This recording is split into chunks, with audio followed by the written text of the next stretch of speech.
तो welcome back to our channel. तो आज हम क्लास 10th का इकोनॉमिक्स का वीबीआई ऑब्जेक्टिव क्लास करेंगे। तो इससे पहले मैंने इसी चैनल पर क्लास 10th का बिहार बोर्ड का भूगोल का और हिस्ट्री का वीबीआई ऑब्जेक्टिव करा चुके हैं। तो जो अभी तक वो हिस्ट्री और भूगोल का अभी तक ऑब्जेक्टिव क्लास नहीं किए हैं उनसे रिक्वेस्ट है वो जाके पहले कर ले।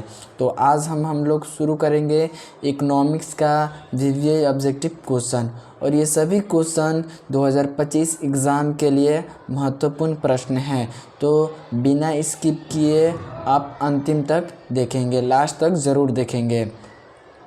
और ये जितना ऑब्जेक्टिव क्लास करा रहे हैं ये सभी आपका 2025 एग्ज़ाम के लिए महत्वपूर्ण प्रश्न हैं। हिस्ट्री का हो या भूगोल का हो या आज जो हम लोग इकोनॉमिक्स का कर रहे हैं, ये सभी वीबीआई ऑब्जेक्टिव 2025 एग्ज़ाम के लिए महत्वपूर्ण प्रश्न हैं। तो चलिए शुरू करते हैं। तो सबसे पहले आपका सवाल क्या बोल रहा है? तो सबसे पहले आपका सवाल बोल रहा है, निम्न में से प्राथमिक क्षेत्र कहा जाता है? सेवा क्षेत्र को, कृषि क्षेत्र को, औद्योगिक क्षेत्र को, या इनमें से कोई नहीं? तो निम्न में से कृषि क्षेत्र को प्राथमिक क्षेत्र कहा जाता है। पूछेगा तृतीयक क्षेत्र किसे कहा जाता है? तो सेवा क्षेत्र को तृतीयक क्षेत्र कहा जाता है और औद्योगिक क्षेत्र को द्वितीयक क्षेत्र कहा जाता है। तो अगले प्रश्न की तरफ बढ़ेंगे। तो चलिए, आपका सेकंड नंबर सवाल क्या बोल रहा है, इनमें कौन से देश में मिश्रित अर्थव्यवस्था है? ए अमेरिका, बी चीन, सी भारत, या डी इनमें से कोई नहीं? तो मिश्रित अर्थव्यवस्था आपका भारत में पाया जाता है। तो अगले सवाल की तरफ बढ़ते हैं। तो आपका तीन नंबर सवाल क्या बोल रहा है, भारत में योजना आयोग का गठन कब किया गया था? ए 15 मार्च 1950, बी 15 सितंबर 1950, सी 15 अक्टूबर 1951, इनमें से कोई नहीं? तो आपका आंसर हो जाएगा ए 15 मार्च 1950 ईस्वी को। अगले सवाल की तरफ बढ़ते हैं। अगला सवाल आपका 4 नंबर सवाल क्या बोल रहा है, जिस देश का राष्ट्रीय आय अधिक होता है वह देश क्या कहलाता है? अविकसित, विकसित, अर्धविकसित, या इनमें से कोई नहीं? तो जिस देश का राष्ट्रीय आय अधिक होता है वह देश विकसित कहलाता है। क्या कहलाता है? विकसित कहलाता है। आंसर नंबर बी हो जाएगा आपका। 5 नंबर पर सवाल चलते हैं, 5वां नंबर पर। तो आपका 5 नंबर सवाल क्या बोल रहा है, इनमें से किसे पिछड़ा राज्य कहा जाता है? ऑप्शन है आपका पंजाब, केरल, बिहार और दिल्ली। तो इनमें से आपको बिहार को पिछड़ा राज्य कहा जाता है। तो ऑप्शन नंबर सी हो जाएगा इसका आंसर। अगला सवाल की तरफ बढ़ते हैं। अगला नंबर सवाल क्या बोल रहा है आपका, सन 2008-9 के अनुसार भारत की औसत प्रति व्यक्ति आय है? ऑप्शन ए 22,553 रुपये, ऑप्शन बी 25,494 रुपये, ऑप्शन सी 6,610 रुपये, या ऑप्शन डी 54,850 रुपये। तो 2008 और 9 के अनुसार भारत की औसत प्रति व्यक्ति आय आपका 25,494 रुपया है, यानी ऑप्शन नंबर बी इसका राइट आंसर है। अगला सवाल की तरफ बढ़ेंगे। अगला नंबर सवाल आपका बोल रहा है, भारत में वित्तीय वर्ष कहा जाता है? ऑप्शन ए 1 जनवरी से 31 दिसंबर तक, ऑप्शन बी 1 जुलाई से 30 जून तक, ऑप्शन सी 1 अप्रैल से 31 मार्च, ऑप्शन डी 1 सितंबर से 31 अगस्त तक। तो भारत में वित्तीय वर्ष 1 अप्रैल से 31 मार्च को कहा जाता है। ऑप्शन नंबर सी हो जाएगा राइट आंसर। अगला नंबर सवाल की तरफ बढ़ते हैं। अगला नंबर सवाल बोल रहा है 8 नंबर आपका, भारत में किस राज्य का प्रति व्यक्ति आय सर्वाधिक है? Option A Bihar, option B Punjab, option C Haryana, या ऑप्शन डी गोवा। तो इनमें से आपका सबसे सर्वाधिक प्रति व्यक्ति आय भारत में गोवा राज्य का है। किस राज्य का है? Goa. Option number D answer इसका राइट आंसर है। 9th नंबर सवाल की तरफ चलेंगे। 9th नंबर सवाल आपका क्या बोल रहा है, बिहार के किस जिले का प्रति व्यक्ति आय सर्वाधिक है? Option A Patna, option B Gaya, option C Sheohar, option D Nalanda. तो आपका सबसे ज़्यादा प्रति व्यक्ति आय आपका पटना जिला का है। कौन जिला का है? पटना जिला का। अगला सवाल की तरफ बढ़ेंगे। 10 नंबर सवाल आपका क्या बोल रहा है, उत्पादन एवं आय गणना विधि आर्थिक दृष्टिकोण से है। ऑप्शन ए सहज, ऑप्शन बी वैज्ञानिक, ऑप्शन सी व्यवहारिक या ऑप्शन डी सभी उपयुक्त तीनों। तो आपका इसका सहज भी होता है, वैज्ञानिक भी होता है, व्यवहारिक भी होता है, तो डी आंसर हो जाएगा, उपयुक्त तीनों हो जाएगा इसका आंसर। अगला सवाल की तरफ बढ़ेंगे। 11 नंबर प्रश्न क्या बोल रहा है आपका, नई आर्थिक नीति में किसे सम्मिलित किया गया है। ऑप्शन ए उदारीकरण, ऑप्शन बी निजीकरण, ऑप्शन सी वैश्वीकरण या ऑप्शन डी सभी। तो इसका आंसर हो जाएगा आपका डी, इनमें से सभी, उपयुक्त सभी हो जाएगा। Option D answer right answer हो जाएगा इसका। 12 नंबर सवाल की तरफ बढ़ते हैं। 12 नंबर सवाल क्या बोल रहा है, वैश्वीकरण के मुख्य अंग कितने हैं। 1, option A, option B 2, option C 5, option D 4। तो वैश्वीकरण के आपका 4 अंग है। कितने अंग है, 4। ऑप्शन नंबर डी इसका आंसर हो जाएगा। 13 नंबर सवाल की तरफ बढ़ते हैं। 13 नंबर सवाल आपका बोल रहा है, इनमें से कौन बहुराष्ट्र कंपनी है। Option A Ford motor, option B Samsung, option C Coca Cola या ऑप्शन डी इनमें से सभी। तो ऑप्शन डी हो जाएगा, इनमें से सभी। ये तीनों आपका बहुराष्ट्र कंपनी है। अगला सवाल की तरफ चलेंगे। 14 नंबर आपका सवाल क्या बोल रहा है, वैश्वीकरण का अर्थ है। ऑप्शन है विदेशी पूंजी एवं विनियोग पर रोक। तो ये आपका नहीं होगा, ऑप्शन ए गलत है। ऑप्शन बी बोल रहा है व्यापार, पूंजी, तकनीक, हस्तांतरण, सूचना प्रवाह द्वारा देश की अर्थव्यवस्था का विश्व अर्थव्यवस्था के साथ समन्वय है। तो आपका बी नंबर आंसर इसका क्या हो जाएगा, सही हो जाएगा। ऑप्शन सी भी देख लेते हैं। तो ऑप्शन सी बोल रहा है सहकारीकरण की प्रक्रिया को बढ़ाना, ये भी नहीं होगा, या डी इनमें से कोई नहीं। तो आपका 14 नंबर का बी नंबर आंसर सही हो जाएगा। 15 नंबर सवाल क्या बोल रहा है, 15 नंबर सवाल बोल रहा है आर्थिक विकास का तीसरा क्षेत्र क्या कहलाता है। तो हम पहले प्रश्न में बता दिए थे, आपका प्राथमिक क्षेत्र कृषि क्षेत्र, द्वितीय क्षेत्र हो जाता है उद्योग क्षेत्र और तृतीय क्षेत्र हो जाता है आपका सेवा क्षेत्र। तो ऑप्शन डी हो जाएगा, तीसरा क्षेत्र पूछेगा तो ऑप्शन डी हो जाएगा सेवा क्षेत्र। अगला सवाल की तरफ बढ़ेंगे। अगला सवाल बोल रहा है आपका मानव पूंजी के प्रमुख घटक कितने हैं। Option A 6, option B 4, option C 5 या ऑप्शन डी 8। तो मानव पूंजी का प्रमुख घटक 5 है। कितने हैं, 5 है। ऑप्शन नंबर सी इसका राइट आंसर है। अगला सवाल की तरफ बढ़ेंगे। अगला सवाल क्या बोल रहा है, कौन बीमारू राज्य नहीं है। Option A Bihar, option B Madhya Pradesh, option C Karnataka, option D Orissa. तो आपका नहीं है पूछ रहा है, तो कर्नाटक नहीं है। ऑप्शन नंबर सी इसका राइट आंसर हो जाएगा। 18 नंबर सवाल की तरफ बढ़ते हैं।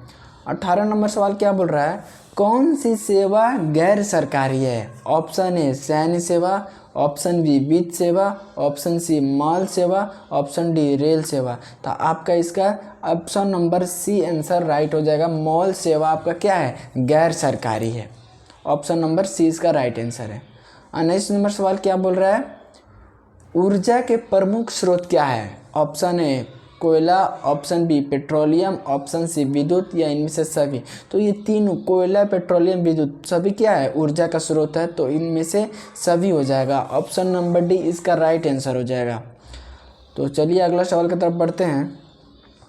अगला नंबर सवाल क्या बोल रहा है, गैर संस्थागत वित्त प्रदान करने वाला सबसे लोकप्रिय साधन है।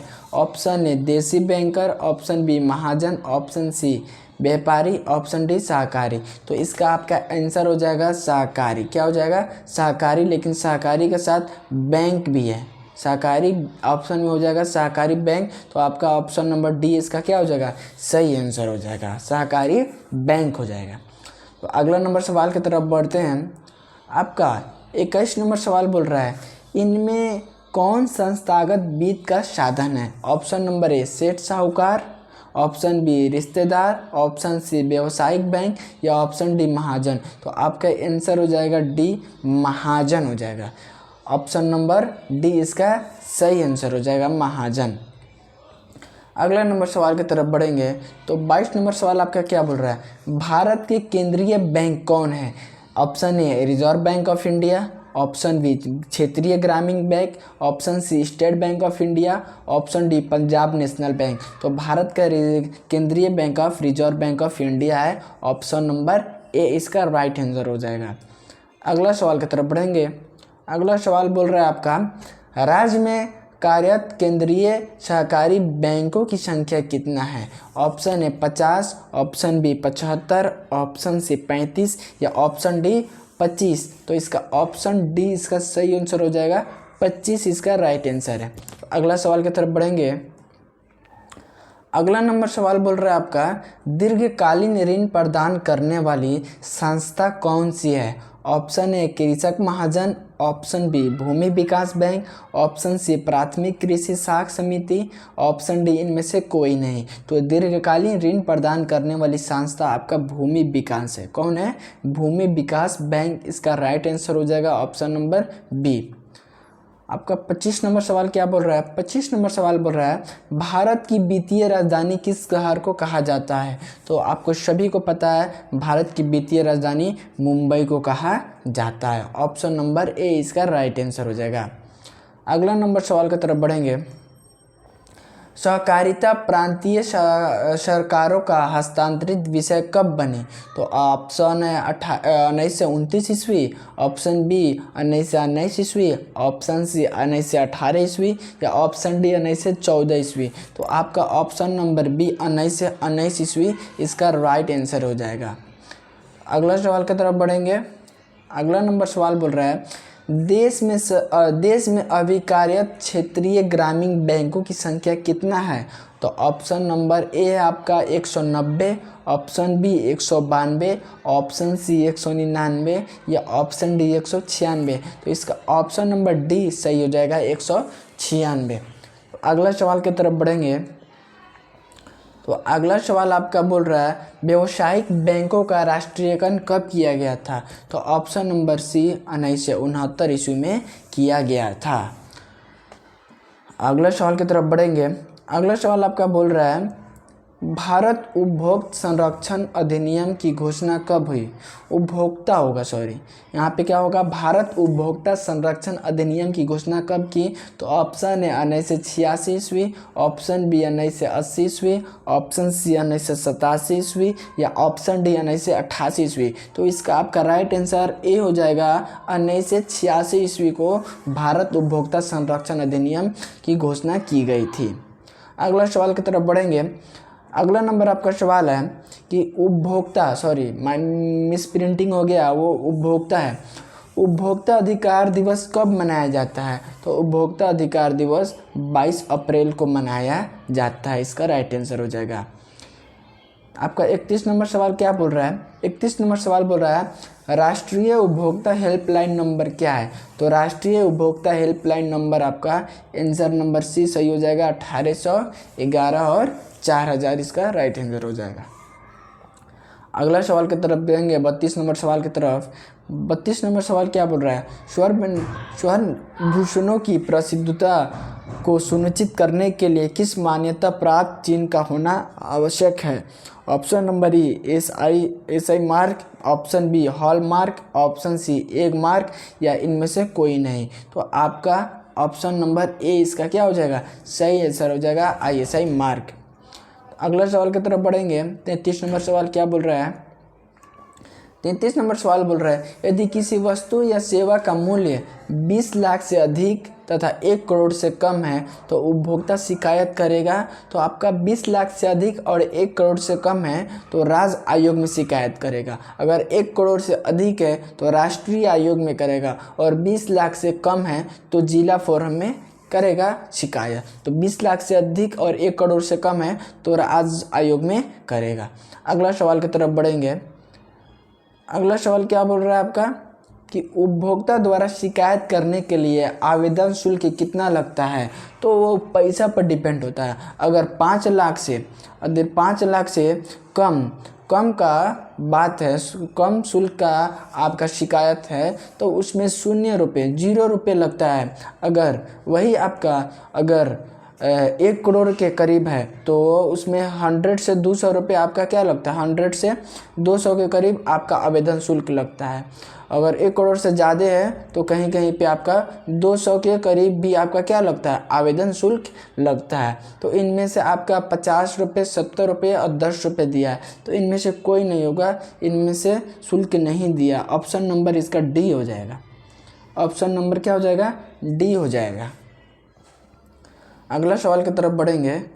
अगला सवाल आपका 35 नंबर बोल रहा है और आखिरी सवाल, पार्ले समूह के थम्स अप ब्रांड को किस बहुराष्ट्र कंपनी ने खरीद लिया? ए कोको कोला, बी एलजी, सी रेबोक या डी नोकिया। तो पार्ले समूह को, थम्स अप ब्रांड को किस बहुराष्ट्रीय कंपनी ने खरीद लिया? तो कोको कोला ने खरीद लिया। तो आई होप आपको वीडियो पसंद आया होगा। अगर वीडियो पसंद आया होगा, इन्फॉर्मेशन लगा होगा वीडियो में, तो आप चैनल को सब्सक्राइब कर दीजिए, वीडियो को लाइक कर दीजिए और आपके सभी मित्रगण साथी के पास इस वीडियो को शेयर कर दीजिए। आगे वाले वीडियो में हम लोग नेक्स्ट वीडियो में सिविक्स का VBI ऑब्जेक्टिव क्लास करेंगे। तो अभी तक जिसने भूगोल का, हिस्ट्री का वीडियो नहीं देखे हैं, उनसे गुजारिश है वो जाकर पहले उस सब का ऑब्जेक्टिव VBI देख लें। तो तब तक के लिए शुक्रिया, धन्यवाद, थैंक्स फॉर वॉचिंग, जय हिंद।